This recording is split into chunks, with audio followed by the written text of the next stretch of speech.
what's going on, Rhythm Magazine readers? Dave Atkinson here, and in this lesson I'm going to talk about the third most voted issue that we have as drummers, and that is I lack dynamics. So for those who don't know what dynamics are, it's basically the volume in which you're playing your grooves at or your beats at. And I'm not talking about the overall volume that the audience hears, because that is important, but I'm also talking about the individual volumes of each drum and cymbal and each limb that we're playing.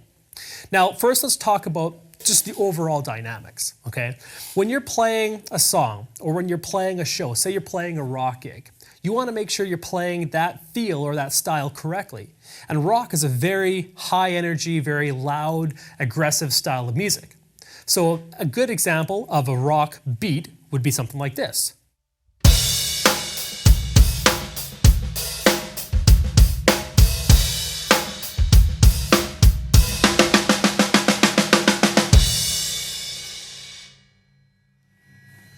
Now the dynamic level of that beat was great. It was nice and loud, it was punchy.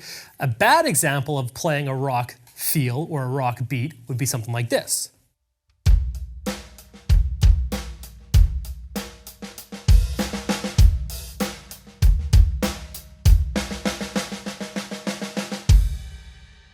Now with that example, that was just the overall dynamic level of what you were playing. So it's pretty obvious. If you're playing rock, play a little bit louder. If you're playing jazz or a singer-songwriter, you might want to bring the volume down a little bit.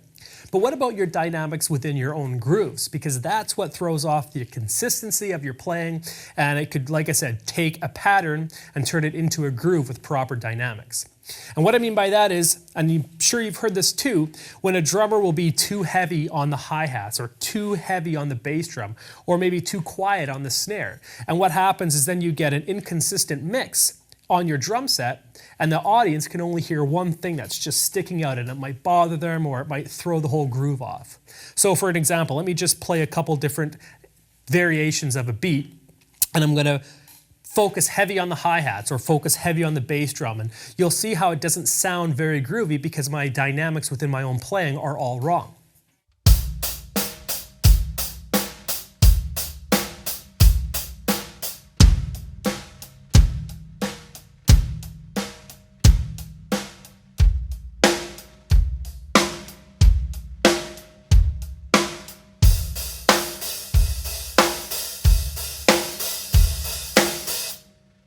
Now, of course, I'm exaggerating that, but I hope you get the idea. If your bass drum is too quiet, it's not going to punch through.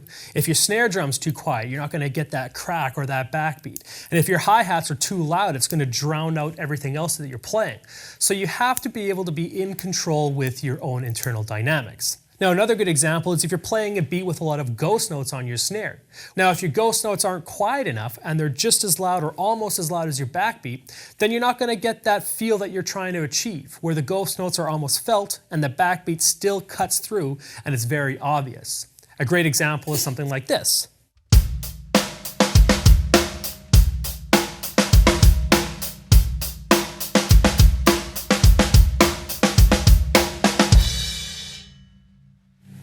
Now, played with good dynamics and your ghost notes at the right heights and everything, it would sound like this.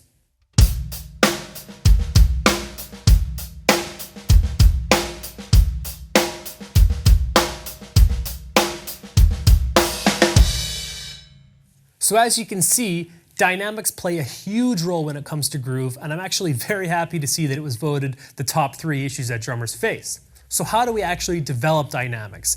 And to start out with, take any single drum and isolate it and try and play different dynamic levels on each drum and each cymbal. Let's take the snare, for example. The snare has a ton of different sounds you can get from it. But what I want to do is just practice focusing on 3 different dynamic levels: really low, medium volume, and really loud. So take your snare or tom or whatever you're practicing this on and just do a single stroke roll and try to play them at all 3 of those dynamic levels. You're going to get the feel of how much velocity you need to use for them. You're going to get a feel as to where on the drum you can get the best sound. For example, in the snare, if you go towards the edge, it sometimes helps take the volume down a little bit. Whereas if you were to play in the center, it's usually a bit louder. So it's a good practice to do, and it's a good practice to do this on all of your drums. So starting on the snare, really, really quiet.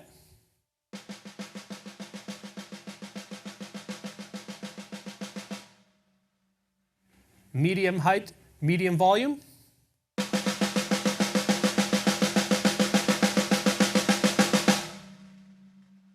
And of course, a loud volume.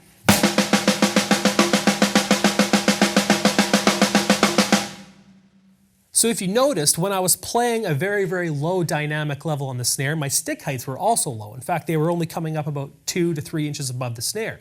When I went to the medium volume, my sticks were raising just a little bit, maybe 10 or so inches from the snare. And then when I got to the higher ones, the highest volume that I was playing, my sticks were pretty high. My motions were quite large. This is something to keep in mind because when you're playing your dynamic level, stick heights really matter. So do this with all drums. Do it on the snare, do it on the toms, do it on your cymbals. Just get a better feel for your own dynamic range that you can play. So here we go. I'm going to try it again, but this time I'm going to do them all together. I'm going to do a bar of low volume, I'm going to do a bar of medium volume, and I'm going to do a bar of loud volume.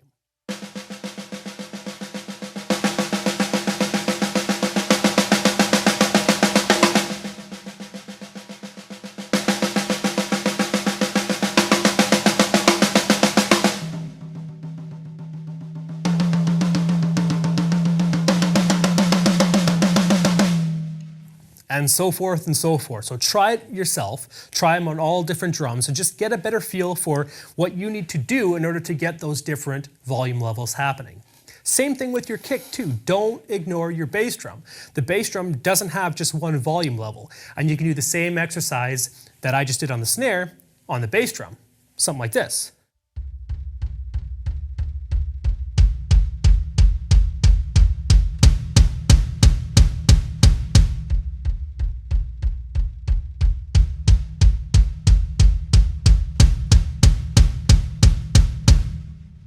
So once you've explored your kit and the possibilities of the different dynamic ranges that you can play, it's time to start doing some personal mixing within your own beats. So what I would suggest you do is just play a simple rock pop beat, 1 and 3 on the bass drum, 2 and 4 on the snare, and work on individually changing the dynamic level of each limb while you're playing. Now this is not easy to do, but it's a really good practice if you can get it. So I'm going to start, and I'm just going to play normal, and then I'm going to start trying to isolate different parts of my playing to bring up the volume of it. Here we go.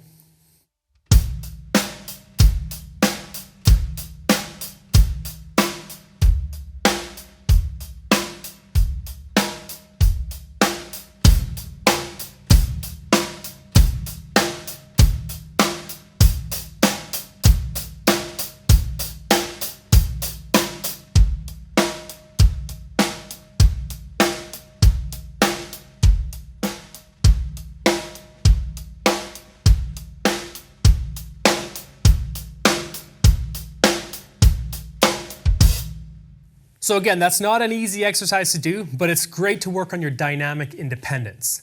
Now the most common issue with dynamics that I find is just your snare drum ghost notes. And I see so many drummers playing their snare drum ghost notes so loud that they're not really ghost notes at all. So again, you can practice the de-stupefying exercise that I gave you in the other lessons because that's really going to help you with your snare drum dynamic differences with those ghost notes and the accents. But the main idea is to make sure your stick heights aren't too high. When you get playing, sometimes you forget about the stick heights and your motions and you start just playing the pattern itself. And you want to make sure that you leave room in your mind to be able to focus on how high your sticks are going. When I'm playing a ghost note on my snare, I want my stick to stay about 2, maybe 3 inches above the snare. Keep it really low. Also, like I said before, you can bring your snare or your stick, in a little bit so you're playing more on the edge of the snare. That'll help give you a little bit less volume out of it. So just practice your basic beat with some ghost notes in there, but try and focus on the dynamic difference between your ghost note and your your accent note. Don't focus on speed. I know many drummers just want to play as fast as they can, but that's not what we're going for here. We're going for the dynamic difference. So practice just a beat like this and work on your ghost notes.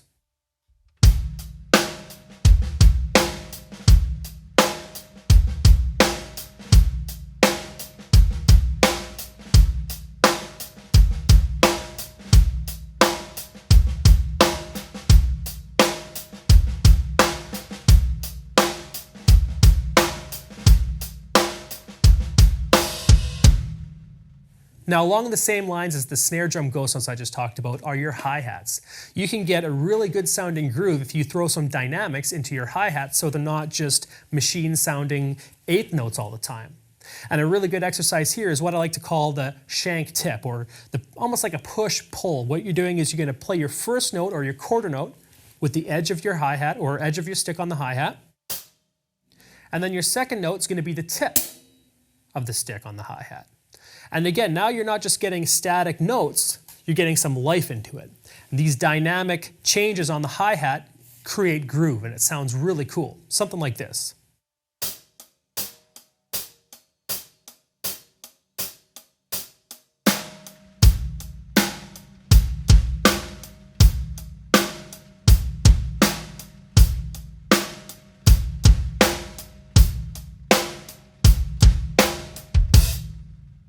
So practice that, try and get that independence so you can play with the shank of your stick and the tip of your stick on the actual hi-hats to get some more life into your hats. Also make sure you're still keeping those ghost notes down on your snare because that's really going to affect your groove.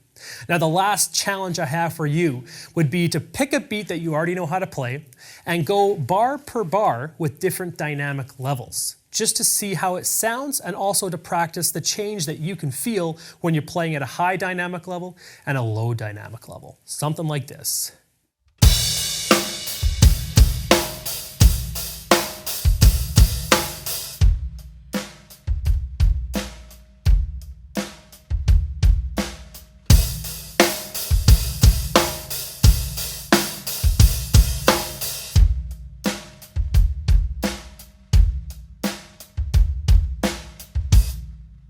Remember, don't slow down. The timing and the speed doesn't change, it's just the volume. And you might be surprised of how hard it actually is because the motions change when you play louder than when you play softer and quieter. So as you can see, dynamics is a really broad topic and we're just scratching the surface of it. But hopefully these tips and some of these exercises give you something to try on your kit to help you develop a better control for your own dynamics. Because like I said, how you play your beats is going to change your groove. And if you can play with good dynamics and mix your own kit to sound really good, keep those ghost notes down, put some life into your hi-hats, and play the correct feel to the style that you're playing, your groove is going to sound so much better. Thanks for watching, guys. I hope these tips helped, and I'll see you next time. Cheers.